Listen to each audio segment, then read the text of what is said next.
Buenas tardes y bienvenidos una vez más a Casting Strategies. Hoy tenemos la suerte de tener en el programa a nuestro amigo Bren.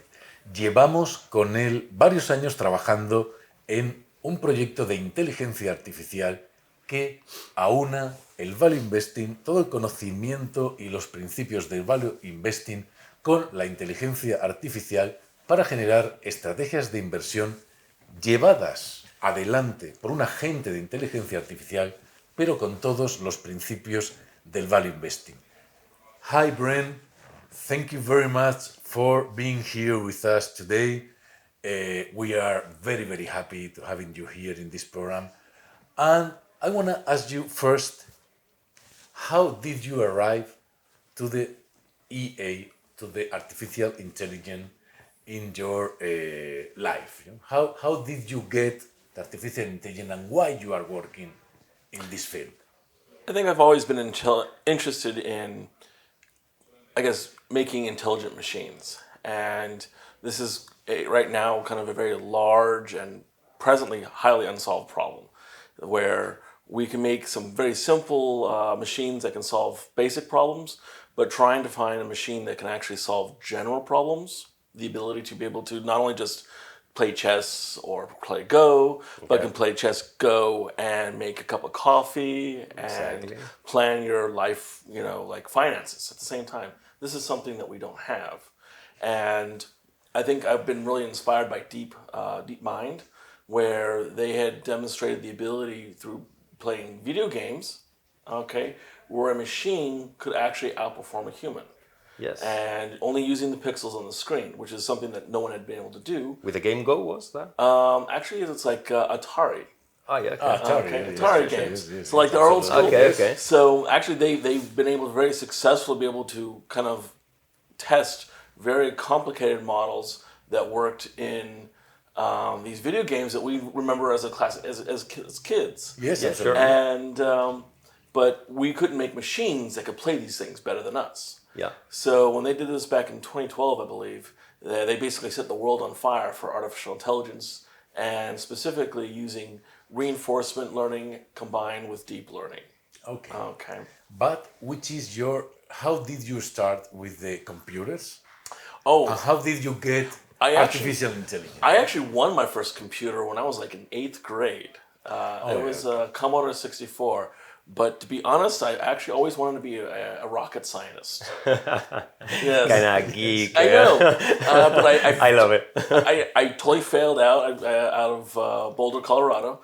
And then I was looking for a new life career. And I was like, you know what? I like the software thing. And I made algorithms for computer vision, where the computer could see for you. And basically from there, I just kind of bootstrapped that to making computer algorithms that could find roads for self-driving cars for the DARPA Grand Urban Challenge back in 2007, 2008. I got a question here because I've been learning a little about how these kind of artificial brains work. And, how do you, in the approach that you apply, I'd like to know a little the way it works, because from what I'm saying, the brain, the neocortex is saving the details of the memories, and then, in the brain, in an actual brain, so then it can compare with your own thoughts the new stimulus that you have, okay? So, and then it can recall what is happening, and it can compare that, and because of that, it can also kind of forecast things, what is going to happen next. So how do you manage that in your process of building a machine like that? Great question. And actually, to be honest, our algorithm is actually very similar to, actually, as you alluded to, kind of like a computational model of the brain. Okay. And we model this in regards from like the cortex is a kind of, it is a long-term storage. Okay. But it's also coupled with underneath with a subcortical area like the hippocampus. Okay.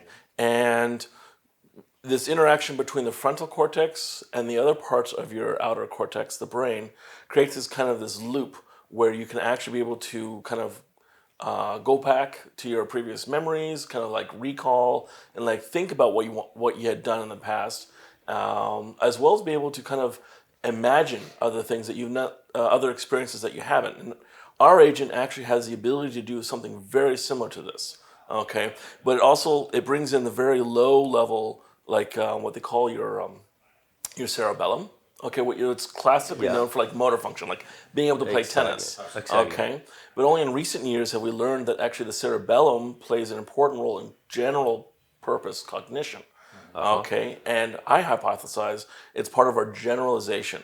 Okay, so our agent, and this is actually a problem in AI, the difficulty of generalizing from prior examples or historical examples is very tough. Okay, where you're trying to find some kind of representation, okay, that's usable in the future, okay, which is actually directly applicable to financial trading. Sure. Okay, and that in financial trading, that you actually have these little patterns that come out, okay, but they're ephemeral, they're very short term, okay, Sure. and so you need an agent that can keep finding these patterns as they come about, and that's something that our algorithm can do in an automatic fashion, in an efficient fashion. Okay. Yeah. I have a question that is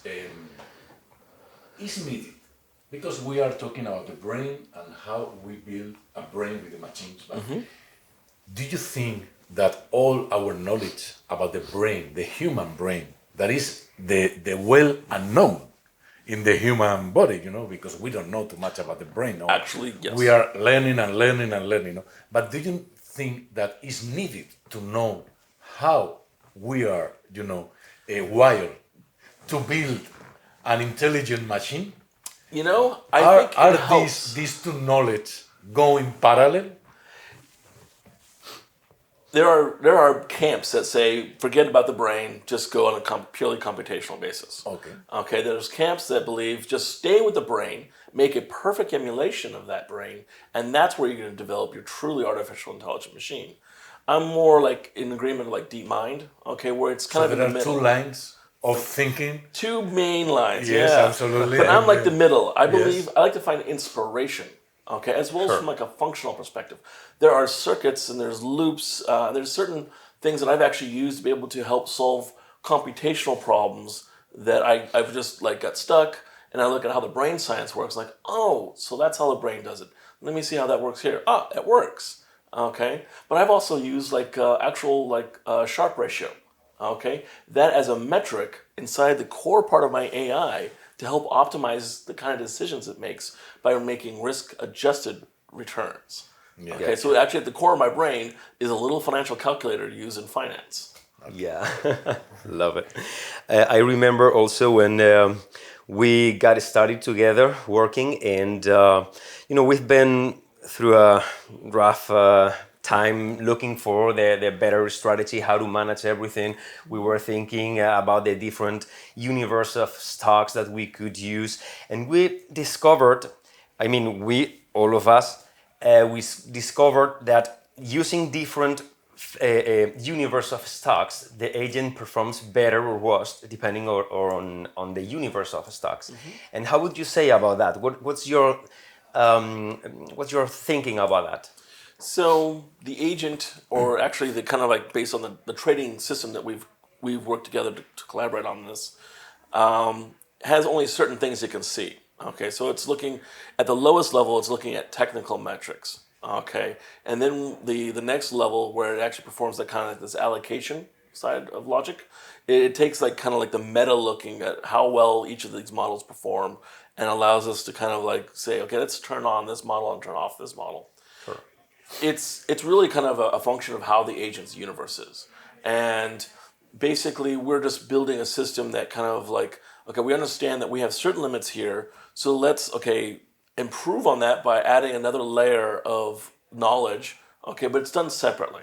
Okay, Exactly. so they work together in this kind of synergistic, like pipeline, trading pipeline. Exactly. And ultimately, to be honest, because of the complexity of the trading system, that we are trying to get an end-to-end trading system, makes sense from an engineering perspective. Okay, and it's unreasonable to expect that one agent can solve all problems, at least right now.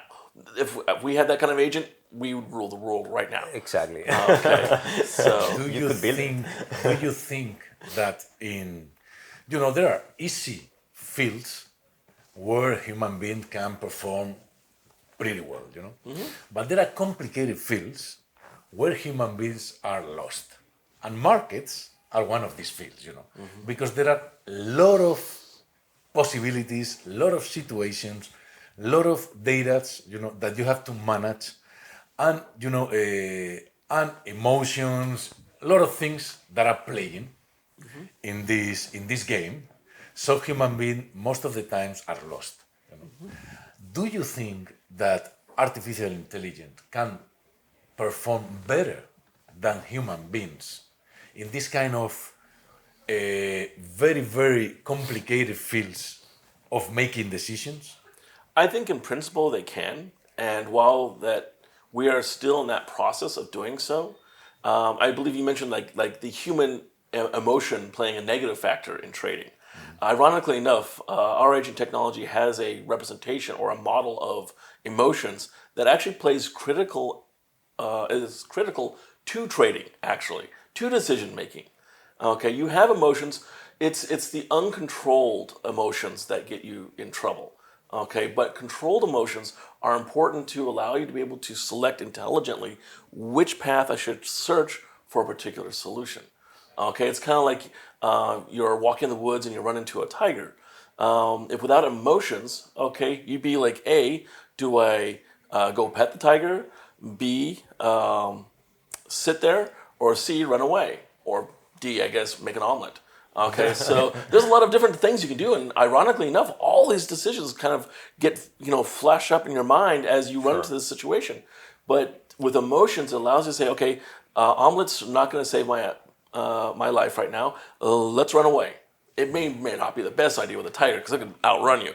But for this particular example, emotions allow us to radically reduce the space in which we have to consider answers.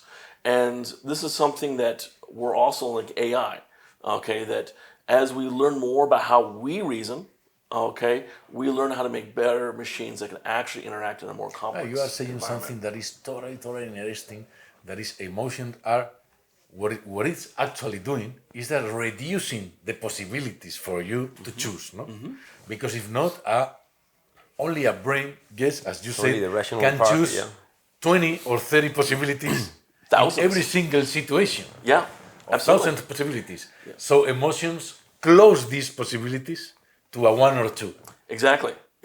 and then you can make a quickly decision. No, Exactly. this is very nice. But I got a question here because that's true. But what happens with the negative patterns that we can learn as a human being? So we are, and I think emotions play also a good role here. So the question is the artificial intelligence learning also not only positive patterns but negative patterns as we do as a human beings? It's a little early for me to necessarily be able to answer that question. We're still experimenting with that model that possesses the introspective, imaginative capabilities. And to be honest, the data is still out. Okay. Yeah, sure. In theory, yes. In principle, for certain. Okay. Presently, we're experimenting with this emotional agent that has the ability to introspect. Okay, and be able to not only just introspect about its prior experiences, but can imagine new experiences by being able to, let's say you have like a memory. Okay, a memory can be like different. Like you have the chair, we have the carpet, we have the lights, we have the picture, and the new agent technology has the ability to focus on different features in the prior experiences and construct new experiences that it never actually had before. And this is something that we're looking at being able to see, would you be able to have the positive and negative experiences? It's possible that you can actually simulate, like if I push that off the out of the wall, okay, what will happen? Or if I jump off a building, what would happen? Okay, Yeah. so at least in principle, this agent can conceivably construct those paths and realize that, you know what, maybe jumping off a building is not going to be good for my health. Yes. From the understanding of, movies like, oh, yes, he dies. And that's, of course, are cartoons, and then they just pop up. Yeah, sure. So I got a question that is, we are talking about this artificial intelligence applying into financial trading or financial investment, But we see or we read everywhere that artificial intelligence is changing everything, How do you think that artificial intelligence is changed the way that we work, the way that we live, the way that we are making relations, buying, in the next 20 years? Because this is a topic that you can find right now everywhere, and that that are inside, because I know that maybe Google has, I don't know, hundreds of people working in this kind of fields and how to apply it with a lot of places. How do you think this is going to change our life in the next 20 years?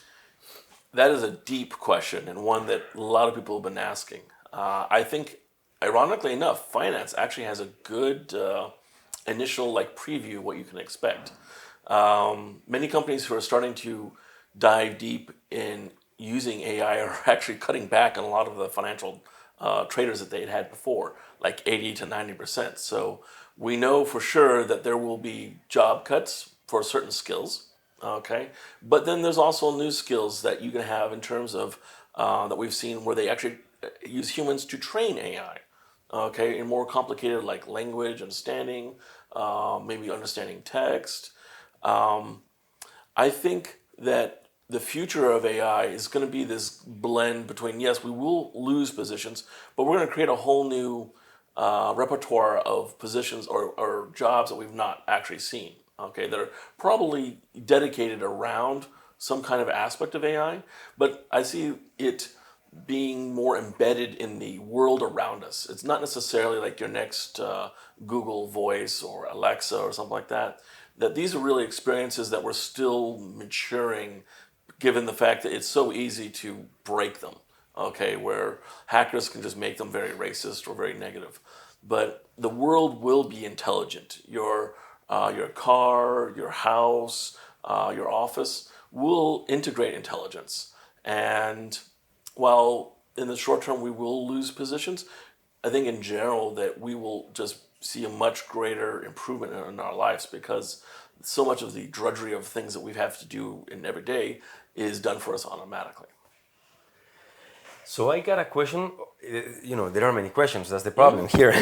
We have a short time, but it has to do with I've read a book recently that is called The Economic Singularity, and it says something. It ends up saying that AI is gonna get a massive cut off in the jobs, because of the but then I think in the industrial revolution there were many riots, saying that they were gonna end up without job, and eventually it has not happened. So the question is, what do you think about that? Do you think AI is gonna change all that much that we will think in another economic singularity? This is, as always people said, this is going to change. Of course, Yeah, things are going to change. That's my thought also. But I think it's going to be better things than worse things. That's I think as in every single change that we have in I think it's like the car industry or whatever. In the short term, we're definitely going to have, I think, challenges just from reskilling, and there will have to be policy changes. I think I've seen thoughts regarding about the was it like a basic life or life income model, where basically you're guaranteed a certain amount of income that gets housing and basic food, okay, and then what you do more on top of that as a possible solution to a highly automated future. It's quite possible that that this will, or a variant of that will exist. It's probably the next couple of decades, maybe 3 decades realistically speaking, that we would actually see that level or these kind of policies have to be. In the short term, however, it could, in certain industries, it won't be like uniform across kind the of universe. an impact. Okay, finance, for instance. Yeah. Okay, And then it has to be at an the action. beginning, but at Yeah. the beginning, because afterwards, It goes always the same way. yes, But hey, if everyone's coming we at you with evolve. pitchforks, you can take out AI. You Yeah, know? sure. So you don't want that to happen.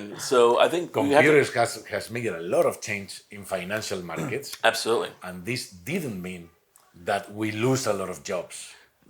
We made new Certain jobs, we may There's a new jobs frame. in other things. Exactly. There's a framing and adaptation, I think. No? But it also creates opportunities. So that it, Yeah, like, we that's can it. create a hedge fund that doesn't cost millions of dollars. Okay, Exactly. it doesn't require an entire team of people who have spent years modeling the markets and technology and data.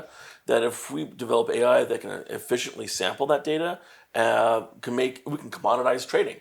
Okay, sure. so now everyone can have access to high end technology, and in a world where that in 2 decades ago, 3 decades ago, hell, 10 years ago, didn't have that capability. Of course. So, Yes. and that's something that's positively impacting people. Absolutely. So I got the last question. Last Quick question Quick because we are out of time. Human robot. Human robots. Yeah. What do you say about that? You know, I'm not as big a fan of the human robot. I don't think it's as important. In my mind, I see intelligence as being embedded in the environment around you. Undoubtedly, we will have human robots, but to be honest, in this, it's more like taking care of like physical labor without the house or elderly, Exactly. childcare. You know what? I'm actually a big fan of the childcare one. Yeah. But it's not as efficient a design, okay? Because you have to charge it, mechanical breakdowns. To be honest, the more realistic robots or AI will be the ones it's in your environment, and that'll be much more lasting and more beneficial to us. What we are going to do is invite you again to talk about this topic and about how do you see the future, because we have left a lot of things to talk. That is the artificial intelligence in health, in medicine, in Agriculture. Yes, in Agriculture, agriculture. sure. I know that John Deere, the truck builders, they are using a lot of artificial intelligence for the machines in agriculture. So there is a lot of things interesting to talk about. We don't have time today, so we invite you to come again. Thank you very much for being here. Thank you very much for your job. And I hope that our work together is bringing us new strategies that we can apply in the market to make some money. That this is what we want as investors. Hey, my pleasure. Thank you for having me. Thank you, Bren. Gracias, una tarde más en Casting Strategies. Estaremos más con Bren de Substrate AI y estaremos más hablando sobre inteligencia artificial y todo lo que va a cambiar en nuestro futuro en los próximos 30 años. No os olvidéis suscribiros al canal si os ha gustado y dar like, y os esperamos aquí en el próximo Casting Strategies.